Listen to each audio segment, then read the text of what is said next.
Known as the cradle of Cuba's independence movement, the San Carlos Institute is the most important Cuban patriotic shrine outside of Cuba. Founded in 1871, the San Carlos stands as a testament or a living monument to the perseverance of the Cuban people in their struggle for freedom. For the last 150 years, the San Carlos has bore witness to events that relay the story of an island nation just 90 miles away.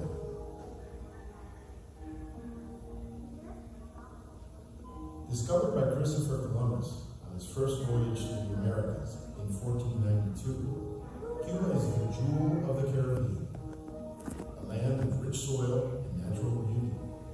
Columbus himself described it as the most beautiful land that human eyes have ever laid eyes on. Strategically located between North and South America, Cuba has been coveted by all the world powers since its discovery. Spain went as far as making Cuba one of its provinces, as integral a part of Spain as its mainland in the Iberian Peninsula. In fact, Cuba served as the capital of Spain's empire in the Americas. In its efforts to colonize South America, Central America, and southeastern and southwest of present-day United States, Spain established universities in Cuba and developed a civil society of highly qualified physicians, engineers, lawyers, city planners, and other professionals. Spain controlled its colonies from the Cuban capital, Havana. One of the major academic centers established by the Spanish crown in Cuba was the San Carlos Seminary in Havana. The San Carlos was a center of higher education, renowned for its academic excellence and for promoting a liberal vision of human dignity and rights. It was at the San Carlos Seminary that Felix Varela, a young Catholic priest, physicist, philosopher, and social reformer, planted in his students the seed of Cuban independence.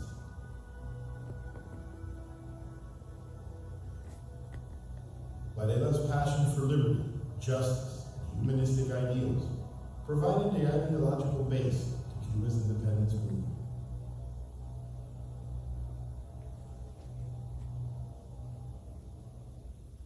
On October 10, 1868, a rich sugar plantation owner by the name of Carlos Manuel de Céspedes proclaimed the Grito de Yara, or Battle Cry of Yara, at his sugar plantation in the Oriente province, La de Majagua. It marked the opening of the military campaign against Spain. Céspedes freed his slaves, sold all of his assets, and dedicated the proceeds of the sale to the struggle for Cuba's independence.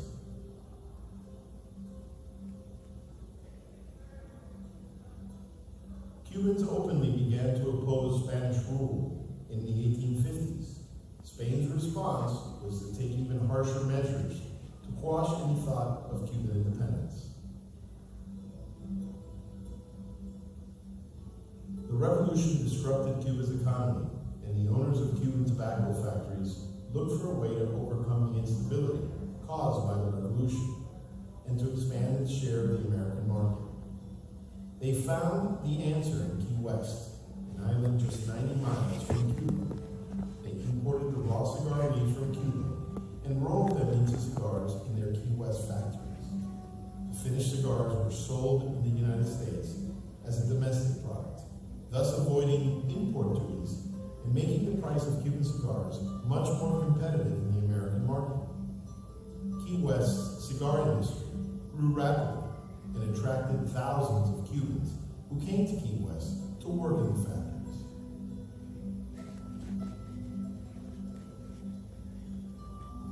Cuban organizations in Key West provided political support and financial assistance to the independence movement.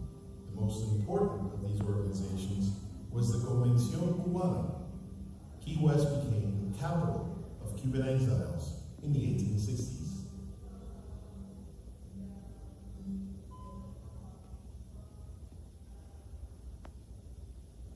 The San Carlos Patriotic and Educational Institute was founded in 1871 by Cuban exiles who came to Key West to organize the struggle for Cuba's independence.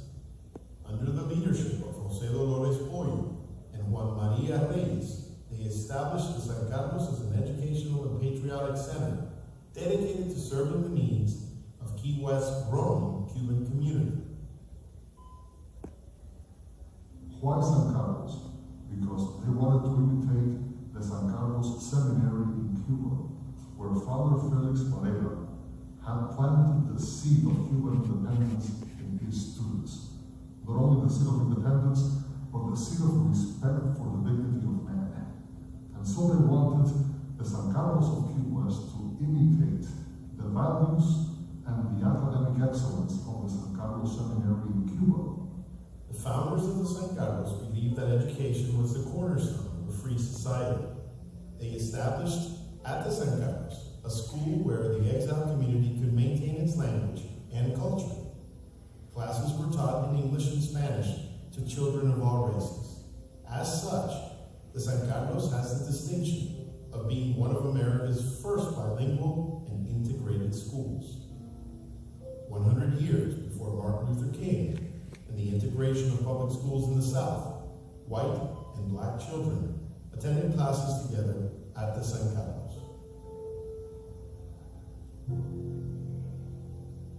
The war effort would last 30 years in 3 distinctive military phases. The first phase, known as the 10 Years' War, was from 1868 to 1878.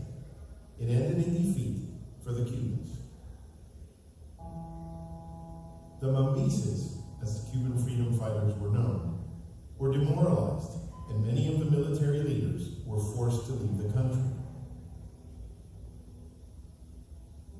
A second phase, known as the Guerra Chiquita, or Little War, was waged by a few military leaders not willing to accept the indignity brought upon the Cuban cause by the Pacto de San Juan that ended the 10 Years' War. They continued to fight for another year, but their efforts too ended in defeat.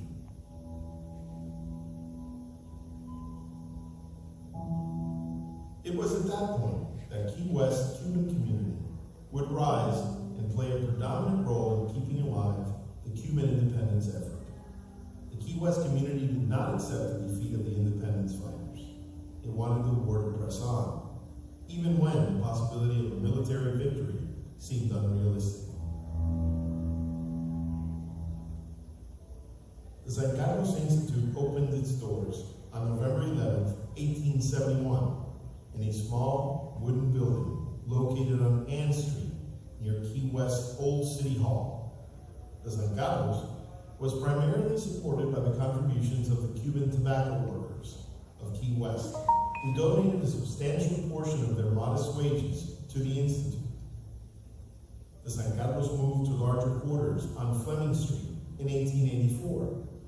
2 years later, the building was burned to the ground by Spanish sympathizers who sought to demoralize the Cuban community in its aspirations for a Cuba libre. Led by Martín Herrera, a beloved barber and civic leader, the exiled community responded to the Spanish affront by purchasing a lot on Duval Street, right in the heart of Key West. The San Carlos played a key role in providing support for Cuba's independence movement. Many important political, intellectual, and military figures of the movement addressed the exiled community at the San Carlos. Among them were Salvador Cisneros Betancourt, Francisco Vicente Aguilera, Enrique José Barón, Máximo Gómez, Antonio Maceo, Calixto Garcia, and Flor Grumbet. José Martí, Cuba's legendary patriot and poet, united the exiled community at the San Carlos, and from its grounds, launched the final phase of the campaign for Cuba's freedom. Martí also did not want to come to Key West and impose himself. He wanted, if that was to happen, to come via an invitation from the workers of Key West to him.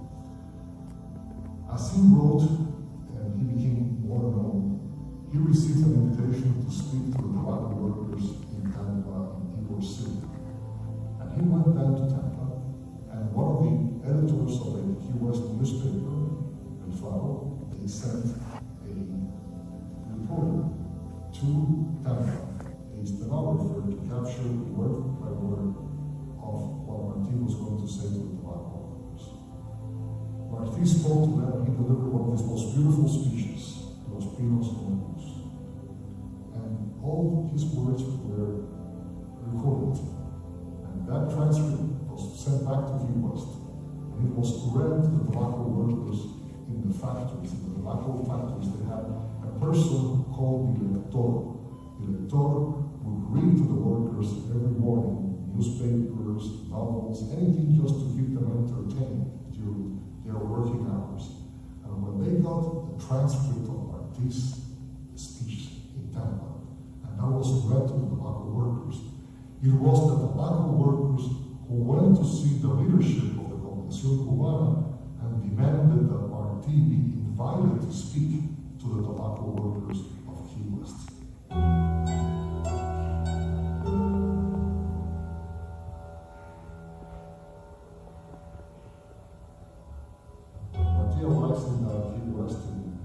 Christmas of 1891, aboard the ship Unibetti coming from Central Tampa.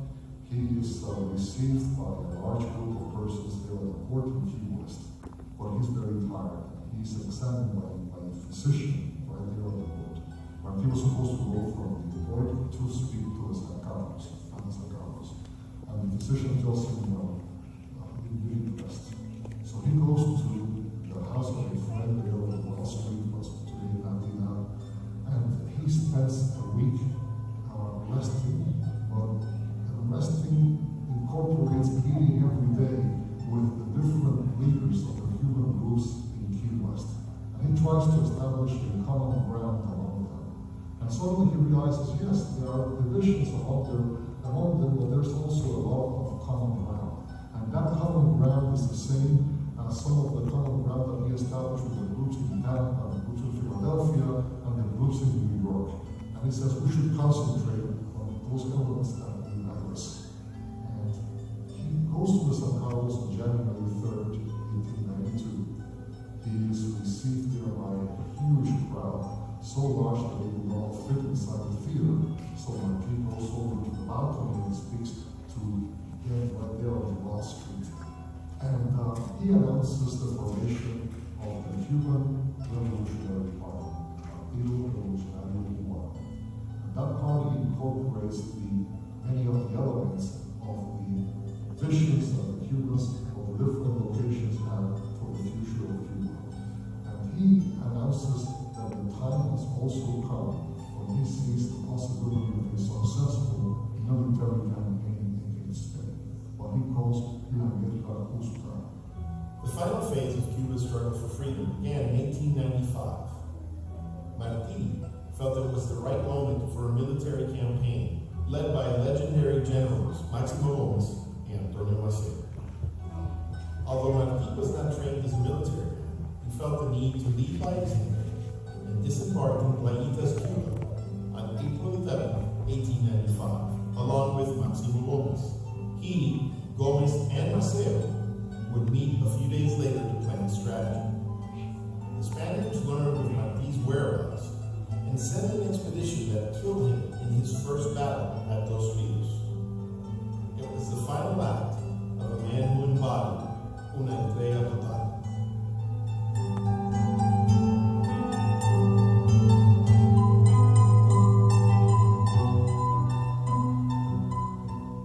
The battle continued following Martí's death. Spanish rule became harsher as they attempted to stamp out the insurgency. Cubans were forced to live in concentration camps near urban areas to prevent them from aiding the insurgents in the rural areas. The world began to notice.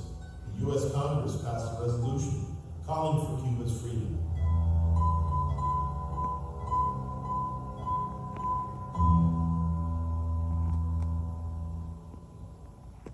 At that point, President William McKinley ordered the USS Maine to dock in Havana Harbor to protect the lives and property of U.S. citizens and help in their evacuation.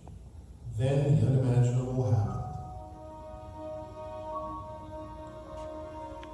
The USS Maine exploded in Havana Harbor, killing over 260 sailors, some of which are buried in the Key West Cemetery.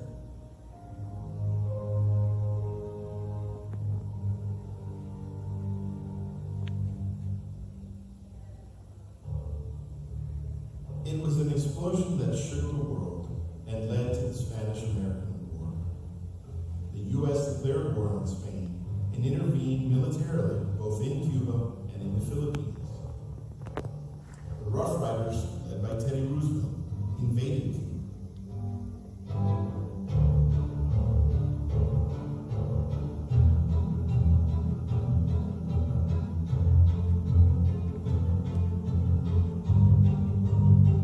Nearly 4 months later, decimated by illness and American forces, Spain surrendered at the Treaty of Paris. No Cubans were at the table. The United States occupied Cuba for 4 years, improving its infrastructure and communications network, but the Cuban people longed for independence. Finally, on May 20th, 1902, the dream of a free Cuba became a reality. The Cuban flag flew over Havana Harbor, and Tomás Estrada Palma, who succeeded Martín as head of the Partido Revolucionario Cubano, was sworn in as the first president of the Republic of Cuba. General Máximo Gómez attended the ceremony and summarized the moment with the words, "Creo que ya hemos llegado. I believe we have arrived." Jubilant exiles gathered at the San Carlos on May 20th, 1902, to celebrate Cuba's independence. The Cuban people held the San Carlos as a treasured relic. The newly established Republic of Cuba opened a consular office at the San Carlos and named Alfonso Díaz Carrasco, who as a child was a student at the San Carlos School and later served as one of its teachers, as the first Cuban consul to Key West. In 1919, a hurricane ravaged Key West, and the San Carlos was damaged beyond repair. Efforts immediately began to rebuild the majestic building. San Carlos President José M. Renedo led a delegation to Havana that secured $80,000 from the Republic of Cuba for the project. Francisco Centurión, one of Cuba's most prominent architects, designed the present two-story building that incorporates many elements of Cuba's architecture.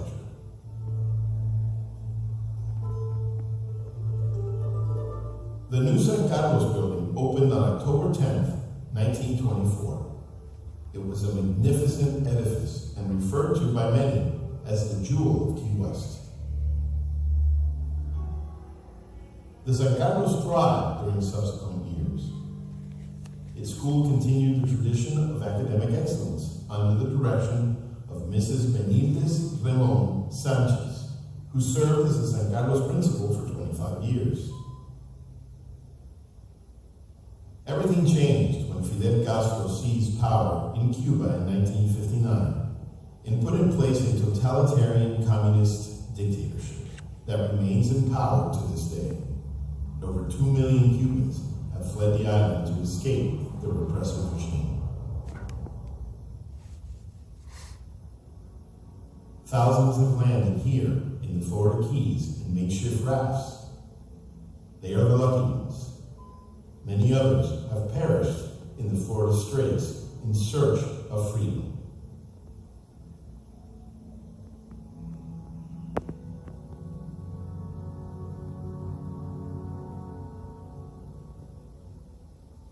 When the United States broke diplomatic relations with Cuba in 1961, the financial assistance provided to the San Carlos by the Cuban government ceased, and Key West Cuban community alone was not able to sustain the aging building.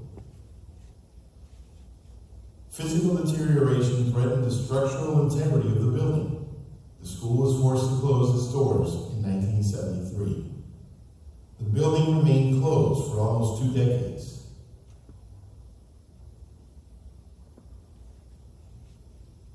Florida's Secretary of State signed a long-term lease that would have converted the building into a cabaret theater. Incensed with the proposed plans, Cuban-American residents of Key West and Miami filed suit to stop the plans for commercial development of the property. But the courts ruled against them.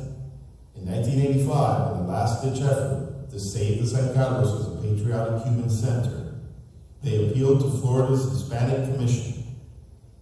The Hispanic Commission was headed by Rafael Peñalver Jr., a 33-year-old Miami attorney who would take on many difficult cases pro bono in the course of his career.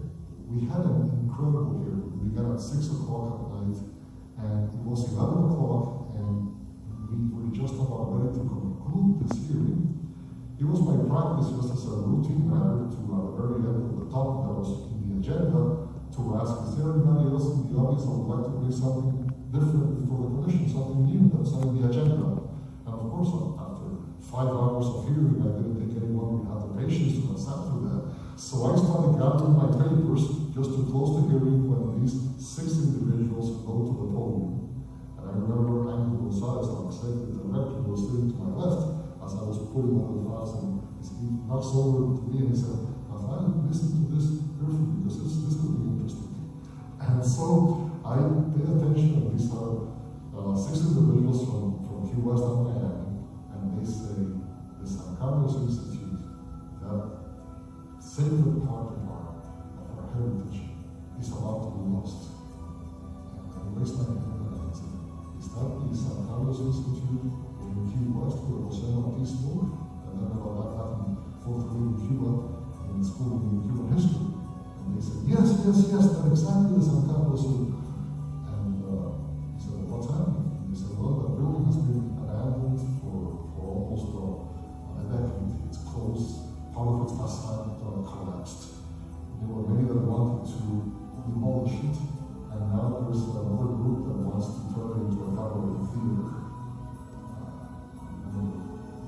One gentleman went to the jury and said, if we cannot save our own landmarks here in the United States, how can we ever dream of liberating our homeland in Cuba?